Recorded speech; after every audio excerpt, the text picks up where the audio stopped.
Hello, and good morning, good afternoon, good evening, whatever it is you are listening to us, and welcome to the EdjSports NFL Betting Preview. I'm your host, Ian O'Connor, Senior Data Analyst here at EdjSports, and I'll be previewing the Week 8 Thursday Night Football game between the Green Bay Packers and Arizona Cardinals happening tonight, along with a handful of other games from the weekend, and I'll also give a couple of our moneyline value picks for the week, as always.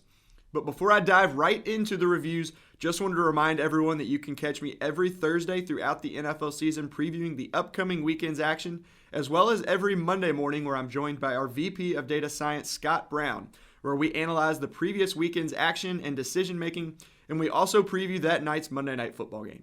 You can catch us on the EdjSports Podcast Network on your podcast platform of choice, and be sure to subscribe and give us a 5-star review, help us grow our audience so more people can listen to us and get this great information. And also subscribe to our EdjSports YouTube channel where you'll be able to catch our podcast and matchup previews every week. Also be sure to check out our all-new site and experience at EdjSports.com. That is EdjSports.com. And download our new app. It's available for both iOS and Android. You can get pregame betting insights for every NFL game this season, including our fair value spreads and totals. And you also have the ability to track your bets and see the probability of them hitting in real time, which is really awesome to see. Tracking those bets throughout the game, watching the chances go up and down just throughout those games and getting a chance to cash out if you've got a pretty good bet going. So this week, after 6 teams were on bye last week, there are only 2 on bye this week. So we've got a little bit more action. And as always, I'll start with the Thursday night football game that is happening tonight, Green Bay at Arizona. So these two teams have had a couple memorable games in the desert since Aaron Rodgers became QB for the Packers. They have the record for the highest scoring NFL playoff game that still stands that happened back in the 2009 season. That game ended 51-45 when Rodgers was sacked and fumbled. The ball went off his foot, kind of kicked it into the hands of a Cardinals defender who took it 17 yards for the walk-off score in overtime. Just 6 years later, in the 2015 season, after getting blown out by the Cardinals in Week 16, just a few weeks later, they went into overtime again in the divisional round. Aaron Rodgers threw 2 Hail Marys on the final drive to convert a 4th and 20 from his own end zone, then the game-tying touchdown, where the Cardinals ended up winning the game on the opening drive of overtime. This year, once again, they're 2 of the NFC's best teams. Arizona is the last remaining unbeaten team in the NFL. Green Bay is one of 4 NFC teams with only 1 loss. Arizona is 4th in our power rankings. Green Bay's right behind them at 5th. The Cardinals are 8th in overall in offensive DVOA. They're 2nd in defense. Green Bay is 4th in offense, but only 24th in defense. And hurting them even worse, that 4th-ranked offense, they're likely missing Davante Adams. Looked like he did not travel with the team due to his positive COVID case. Have not seen if he has any negative tests yet. He would have to have 2 of them 24 hours apart. So he would have, I guess, had to have had one pretty early in the day yesterday to give him time to get that second negative and to fly out today. So barring a miracle, they will be without him. They will also be missing Allen Lazard. So their top 2 receivers. And Adams is 2nd among receivers in the NFL in DYAR, which is a stat from Football Outsiders that you can get just by creating an account at Football Outsiders. But you can also get FO Plus for less than $5 a month, which gives you access to premium stats that can help you with fantasy football for the rest of the year, along with more advanced NFL stats. Again, Football Outsiders, that's FO Plus, which is available at footballoutsiders.com. So in addition to having Adams and Lazard out, they hope to have Marquez Valdes-Scantling back, who's been on IR, but there's no guarantee in that as far as I've seen. So could be a big focus on Aaron Jones and A.J. Dillon this week, as Arizona is better against the pass than the run, but they are still 7th against the run. And they had kind of a light workload for those 2 running backs last week against Washington, so could be saving them up for tonight. Arizona is also much better passing than running on offense.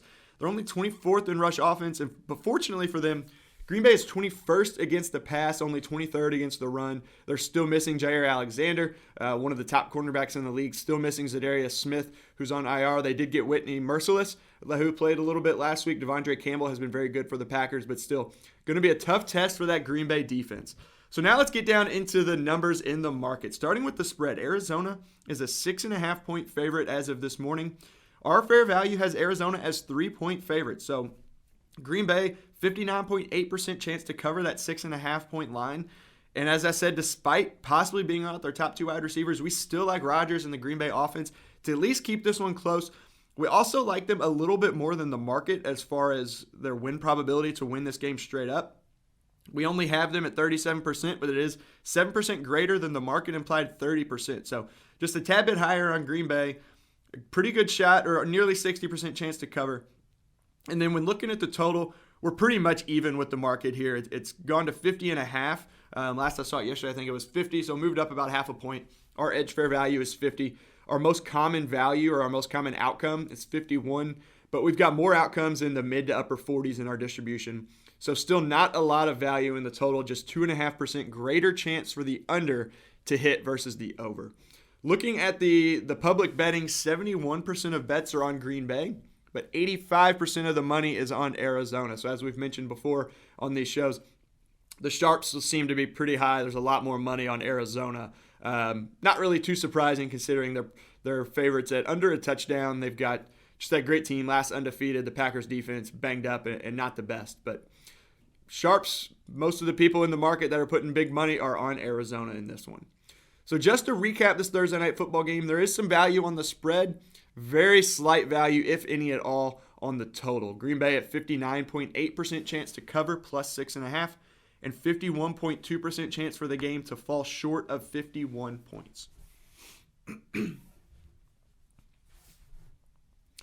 Moving on to one of the two big games of Sunday afternoon in the late window, one Sunday afternoon, one Sunday night. First one, Tampa Bay at New Orleans. This is a huge game in the NFC South. The Saints are just one game back of Tampa Bay for first in their first season without Drew Brees. Tampa Bay is fourth in DVOA. New Orleans is seventh. However, Tampa Bay is first in DAV, which blends Football Outsiders' preseason projections and their performance to date, that is DVOA. Gives a more accurate ranking of each team based on the studies and research that Aaron Schatz and the guys at Football Outsiders have done. So first in DAV. Despite being still, if only fourth, not only fourth, but fourth in DVOA, still pretty good for Tampa Bay. They're first in offense this season. They just crushed the Bears last week. Isn't really saying a ton. That Bears team isn't great. The defense had been decent so far, but I think Khalil Mack ended up missing last week's game. Could be out for quite a while as well. So not as good as they have been, but still not a terrible Bears defense. And I think the Bucs were at 28 points at halftime. So just an absolute crushing down there in Tampa Bay. They're seventh in defense, which is kind of surprising considering their early season struggles and injuries, but they've bounced back into the top 10. New Orleans is only 20th in offense, but they are third in defense. They've got a top 3 defense this season. So a great matchup between Tom Brady and that New Orleans defense. Aside from being third overall, they're sixth against the pass. And looking at their stats against each wide receiver, New Orleans is 8th against wide receiver 1 and wide receiver 2s. They're 2nd against tight ends and 10th defending passes to running backs, but they're only 23rd against other wide receivers. So if Antonio Brown can play, one of him, Chris Godwin, and Mike Evans becomes that other wide receiver, one of them could have a big game. Last I saw, Antonio Brown was on a crutch, may not play, had that ankle injury that kept him out last week. Could be a guy like Tyler Johnson to step up there. Could have a big game, as New Orleans is pretty good against those top 2 wide receivers and tight ends. So, again, those stats against receivers are available at Football Outsiders with an FO Plus subscription. I'm use that all the time for my previews, diving deep into these games to see where there's some edge in any of the games coming up at any week. You can see that and a whole lot more, again, for less than $5 per month at footballoutsiders.com. Moving into some of the market numbers here on this one, Tampa Bay is a 5.5-point favorite in the market. We here at Edge have them at only -3, so a couple points difference there. Giving New Orleans 63.3% chance to cover plus 5.5. Being the home team does still give them a bit of an edge, especially in the not the Superdome anymore, the Mercedes-Benz, I think it is, whatever, Caesars, whatever their new stadium, their new sponsorship is down there. But one of the best home field advantages in the league. Looking at the total, the market total sits at 50 points. Our edge fair value is at only 46 points, so a little bit under here. As mentioned, these are 2 top 10 defenses. New Orleans' offense hasn't been very good. Still expect Tampa Bay to win, like I mentioned, but maybe New Orleans not putting up as many points, and both defenses keeping the score a little bit lower. Still into the mid-40s, though. 39% chance to reach 50 points. So that means 61% chance to stay under 50 points. 82% of the bets are on Tampa Bay. We don't have any data on the money right now, but most people are on Tampa Bay. Wouldn't surprise me to see most of the money there on Tampa Bay as well. But we do have New Orleans, 44% chance to win outright versus market implied 33%. So an 11% spread is a pretty good spread there based on what we've seen in some other games in the past and this week. That's one of the bigger differences we have in win probabilities versus the market. So to recap that NFC South battle, New Orleans has 63.3% chance to cover, plus 5.5 by our model, and 61% chance for this game to fall short of 50 points.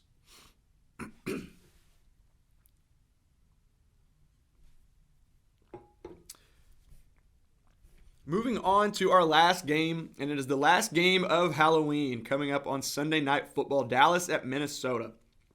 Dallas is 5-1. They've got 5 straight wins since their near win over the Bucs in Week 1 came down to a last-second field goal. And Minnesota's 3-3, but could easily be 5-1 if not for the Dalvin Cook fumble against the Bengals, which could have gone either way as a fumble or not. And then Cincinnati took that game. And then the missed field goal in Arizona was a fairly short field goal, high probability that was missed. But they missed those couple opportunities, and they're sitting at 3-3. Both teams are coming off a bye, but they're not completely healthy. Dak Prescott, quarterback of the Cowboys, from what I've seen, is expected to play, but he's been nursing a calf injury for the last couple of weeks since the last play of their overtime win versus New England back in Week 6. Looking at these two teams overall, Dallas is 5th in overall DVOA, Minnesota's 12th. The Cowboys are a top 10 in offense and defense. They have the number 3 offense, number 10 defense. Minnesota only 12th in offense, still above average, but 6th in defense. Dak Prescott and Kirk Cousins are both top 6 quarterbacks. Dallas has 2 top 13 wide receivers in CeeDee Lamb and Amari Cooper. Minnesota has 2 top 30 wide receivers, but neither of them are as highly ranked as Lamb and a Cooper, with Jefferson the highest at 15. Still 2 great receivers. We know what those guys can do. So these units are pretty evenly matched heading into this one. But one thing to keep an eye on, Minnesota's been only 28th in rushing, while Dallas is top 10 in both passing and rushing. Dallas is above average against the rush and the pass. They're 10th and 15th, 10th against the rush, 15th against the pass. Minnesota only 24th versus the rush, but 3rd against the pass. So that Dallas run game, they could lean on that, especially with Dak nursing that injury like I mentioned just a minute ago. Could lean on the run game with Ezekiel Elliott and Tony Pollard a little bit more. Still think they're going to throw the ball. They're too good not to, but that could be a difference in this game. Moving on to the market numbers, the spread in this one is we've got a little bit of a difference of opinion here, us versus the market. The market's at 1.5 points in favor of Dallas. Our edge for value is Minnesota -3. I've mentioned we've got some home field advantage built in. Probably, a couple points, so maybe closer to a 1 point for Minnesota. Regardless, the way we've got the customizations and the way the model kind of sees these two teams, we've got Minnesota as a field goal favorite at home. The percentages that were much closer than you might imagine based on those line differences, about a 4.5 point line difference. But Minnesota only 57.5% chance to cover plus 1.5. So might be expecting that to be closer to the 60% based on that 4 point difference. But just under 58% for Minnesota to cover, and 55% win probability versus a market implied 49%. So about a 6% difference between us and the market in terms of overall or outright win probability. Now this total comes in as the market's highest of the week at 55 points. Our edge fair value is a bit lower at 50, 5 points lower. This is tied for a few others for only 4th highest. So we see this coming in less than that market 55, 5.62.6% of the time. Like I mentioned, there's 2 top 10 defenses. The offenses are good, but those defenses have been really good this season. So we expect this to be a little bit of a lower score, maybe not lower scoring game isn't the right way to put it, but lower than the market and lower than some other games coming up this week.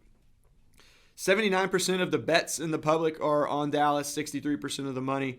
No surprise, Dallas has looked really good. Minnesota, to the eye and their record isn't as good, but we still think that there's some value to be had in Minnesota while the public is on Dallas pretty good. Just a couple notes from the last 2 times these teams played. They've played each of the last 2 seasons. They were 1-possession games. Last year, Dallas won 31-28 as 7-point underdogs on the road without Dak Prescott. 2019, Minnesota won 28-24 as 3-point underdogs on the road. Both teams covered and won in those games as underdogs. The totals were 59 and 52. Both went over the 50 and 48 respectively. So the last 2 times the road team has covered and won and the over has hit. So just something you might want to keep in mind. We've got different teams this week. It's always kind of hard to use those, but just something I noticed looking at these 2 games and remembering their matchup last year and the year before that were both very good games, very entertaining games, came down to the fourth quarter basically. I think there were 29 points scored in the fourth quarter last year combined. So should be in for a good game again between these 2 teams. So just to recap this matchup, Sunday Night Football, Minnesota has 57.5% chance to cover plus 1.5 based on our simulations. And this game has only 37.4% chance to reach 55 points. So going to move on to our last segment of the show that we have every week, our money line values. So we like to highlight at least one money line value pick where we have a team favored with a little bit greater chance to win than what the market has. Sometimes we still have them over 50%. Sometimes they're not even favorites to win, but you get a better price than what we actually think they are. We usually think they've got a little bit more. So last week, Tennessee smashed Kansas City in the surprise of the week, not necessarily for the outcome, but score difference there. So we got that one. Miami lost on a game-winning field goal against Atlanta. Very close on that one. But nonetheless, 1 for 2 last week. Gone 1 for 2 the last couple weeks after a cold stretch in week 6. This week, we've got all 3 of our games that I previewed were moneyline values in our eyes. So just to reiterate those, Green Bay, 37% chance to win versus 30% in the market. This one, just like New Orleans, 44% versus 33% in the market. We still have them below 50% chance to win. So Green Bay, we think wins a little bit over 1 out of 3 simulations. New Orleans is closer to 1 out of 2. Still, we have the opponent as favorite to win in Arizona and Tampa Bay there. But you get a little better price, like I said. New Orleans, you're paying at a 33% implied win probability. Green Bay's at 30% versus 44% and 33%. 37 is what we think in those 2 games.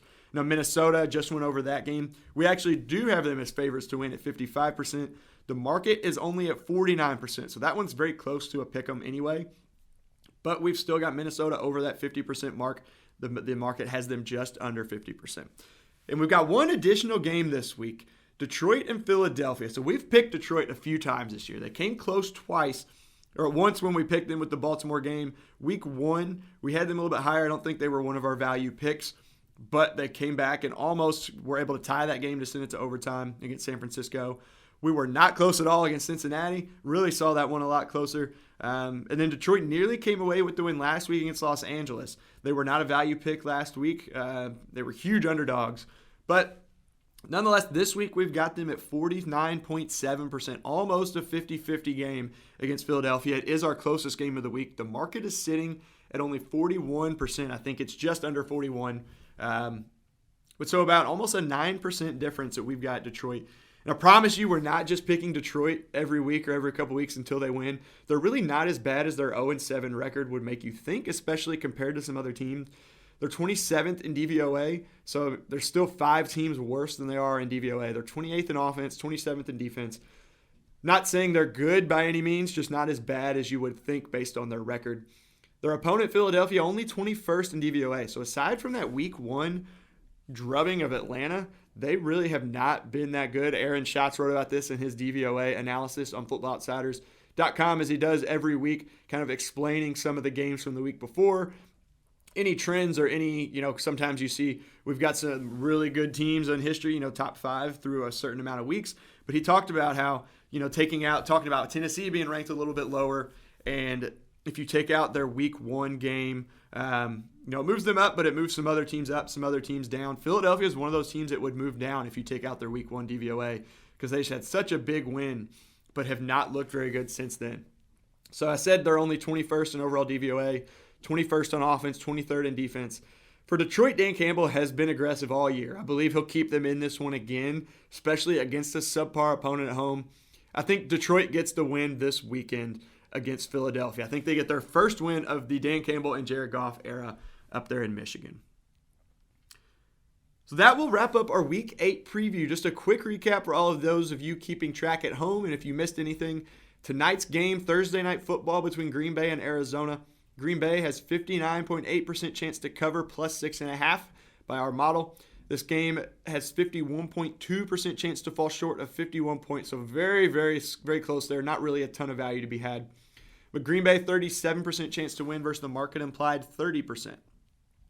Moving on to the marquee game of Sunday afternoon, Tampa Bay at New Orleans. New Orleans, 63.3% chance to cover plus 5.5, and that game has 61% chance to fall short of 50 points.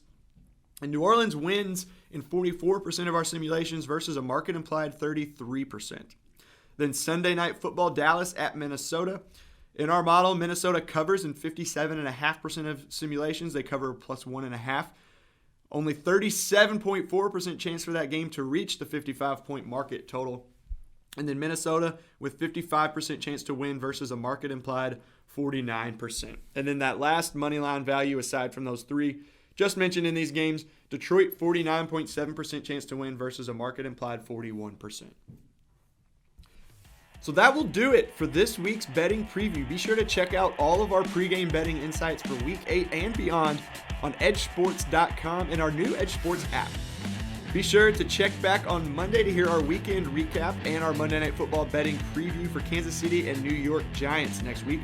And don't forget to subscribe to the EdjSports Podcast Network on your preferred podcast platform. And give us a 5-star review. And don't forget to subscribe to our EdjSports YouTube channel as well. Thanks for listening. Enjoy the Week 8 action and the Halloween weekend.